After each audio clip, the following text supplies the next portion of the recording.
Hey guys, I welcome you all to my channel SSC smart classes.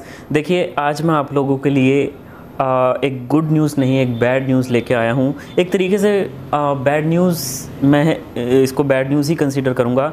सुबह से काफ़ी लोग मेरे को मैसेज कर रहे थे और उन्होंने ये जो मेरे को लेटर है वो भेजा है, ठीक है, और इसका मतलब बता दीजिए। इस तरीके से बहुत लोगों ने मेरे को ईमेल किया है, तो मैं इसका मतलब आपको बता देता हूँ और साथ में क्या इससे इंटरप्रिटेशन निकलती है वो भी मैं आपको बता देता हूँ। इससे पहले मैंने आपको बताया था कि जो आपकी राजस्थान रीजन की वैकेंसी 515 और आपकी वेस्ट बंगाल की 235 वैकेंसी आपको दिख रही थी। अब यहाँ पे एक चीज़ देखिएगा, गवर्नमेंट ने क्या किया है, डिसाइड किया है कि मिशन मोड अप्रोच के तहत वो ज़्यादा से ज़्यादा वैकेंट पोजीशन को भरें। तो इसमें होता क्या है, एसएससी के द्वारा जो भी कैंडिडेट रिकमेंड किए गए हैं तो उसमें 60% कैंडिडेट पीएससी के लिए ज्वाइन करते हैं, ऐसा उनके पास एक आंकड़ा है। तो बाकी की सीट जो वैकेंट रह जाती हैं और वो नेक्स्ट ईयर के लिए भर दी जाती हैं। लेकिन मिशन मोड तहत के अप्रोच के तहत क्या है, गवर्नमेंट ने अब ये डिसाइड किया है कि वो जो अनफिल्ड वैकेंसी हैं उनको भरेंगे। एज अ रिज़ल्ट जो सब्सटेंशियल नंबर है पीएसए पोस्ट का वैकेंट रह जाता है, तो अकॉर्डिंगली पीएसए वैकेंसीज़ को भरने के इरादे से, ठीक है, जो कि 2022 और 2023 के थ्रू इन्होंने डायरेक्ट रिक्रूट करना है। तो जितनी भी अनफिल्ड डायरेक्ट रिक्रूटमेंट हैं प्रीवियस ईयर की, तो एसएससी को रिक्वेस्ट किया था कि आप एडिशनल कैंडिडेट्स को रिकमेंड करें, ठीक है। यहाँ पे एक ट्विस्ट देखिएगा, so that maximum number of post जो हैं वो भरी जा सकें। मतलब इन्होंने कहा कि आप ज़्यादा से ज़्यादा लोगों को रिकमेंड करिए, ठीक है। और इस बात को ध्यान में रखते हुए जो सीट की अवेलेबिलिटी है और जो पास्ट जॉइनिंग ट्रेंड्स हैं, अभी कितने % लोग छोड़ देते हैं और कितनी सीटें बच जाती हैं, ठीक है, as provided by the circle के द्वारा जो प्रोवाइड की गई हैं। तो जो कैटेगरी वाइज नंबर है आपका of the candidates to be allotted to circles, ठीक है, जो सर्कल को जो है वो अलॉट किए गए हैं, ठीक है। जो category wise number of candidate हैं जिनको सर्कल अलॉट किए जाएंगे, उनके बारे में दे दी गई है इन्फॉर्मेशन। और circles are requested to work out further distribution, और इस सर्कल को दे दिया। देखिए, सर्कल्स होती हैं, सर्कल के आगे आपकी क्या होती हैं, डिवीज़न होती है। जैसे यूपी एक सर्कल है, राजस्थान एक सर्कल है, आगे इनके अंदर क्या है, डिस्ट्रीब्यूशन है। हरियाणा एक सर्कल है, अम्बाला आगे उसके डिवीज़न हो गया, ठीक है। तो वो जो डिवीज़न होगा ना, उसके ऊपर सर्कल्स को रिक्वेस्ट किया गया कि डोजर जो है वो आप डिस्ट्रीब्यूट कीजिए डिवीज़न को, ताकि जो प्री अपॉइंटमेंट फॉर्मेलिटीज़ हैं वो हो सके, ताकि सरकार के पास एक आंकड़ा आ सके कि क्या कुछ वैकेंसीज़ बचती हैं।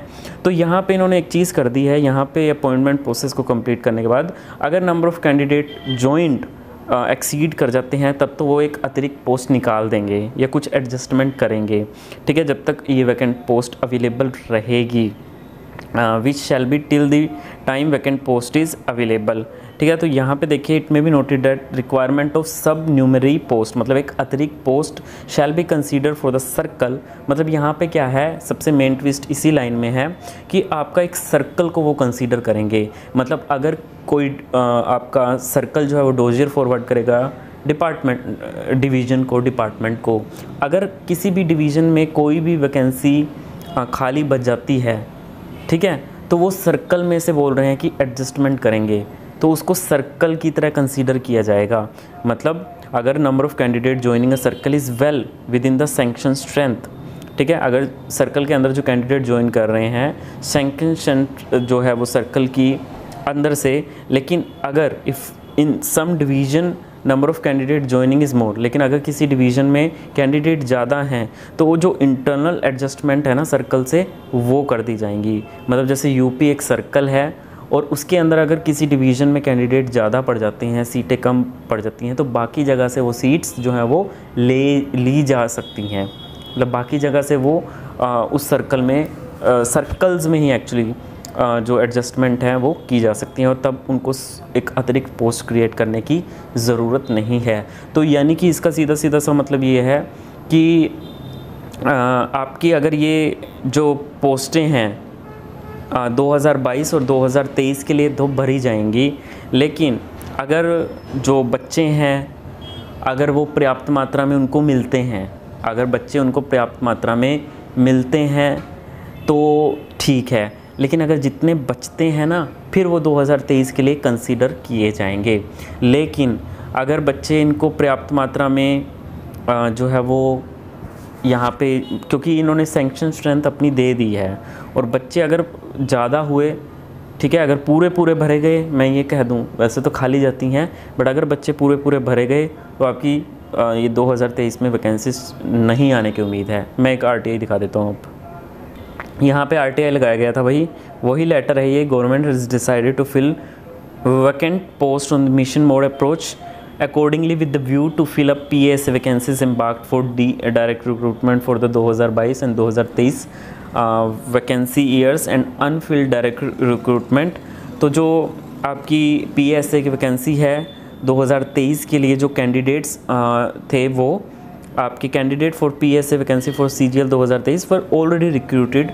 वो CGL 2022 में बोल रहे हैं कि रिक्रूट हो चुके हैं, वो रिक्रूट हो चुके हैं। तो आंध्र प्रदेश सर्कल पूरा का पूरा फिल हो चुका है, मतलब आंध्र प्रदेश सर्कल में कोई ऐसी एडजस्टमेंट नहीं बची है। अगर किसी सर्कल में कोई पोस्ट बचती है, मतलब कैसे बचती है, मतलब वहाँ पे सारे डिवीज़न देख लिए, सारे डिवीज़न में सीटें आपकी एडजस्ट करके फिर भी बची हैं। मतलब ऐसे है ना कि कुछ डिवीज़न में सीटें खाली थी और कुछ डिवीज़न में सीटें कम थी, तो आपस में एडजस्टमेंट कर ली। लेकिन स्टिल अगर कुछ सर्कल्स की सीट बचती हैं तो फिर वो 2023 के लिए भर दी जाएंगी। But at present Andhra Pradesh circle में कोई टेंटेटिव वैकेंसी नहीं है एट दिस मोमेंट। बच्चे भर चुके हैं, लेकिन हो सकता है कि सीट खाली रह जाए, वो नेक्स्ट ईयर में चली जाएगी, कोई छोड़ के चला जाए, तो ये तो वक्त ही बताएगा। इसके बारे में मैं कुछ नहीं कह सकता। फ़िलहाल तो ये इसमें इतना ही था। वीडियो अच्छी लगी हो तो प्लीज़ लाइक शेयर सब्सक्राइब कीजिएगा। धन्यवाद।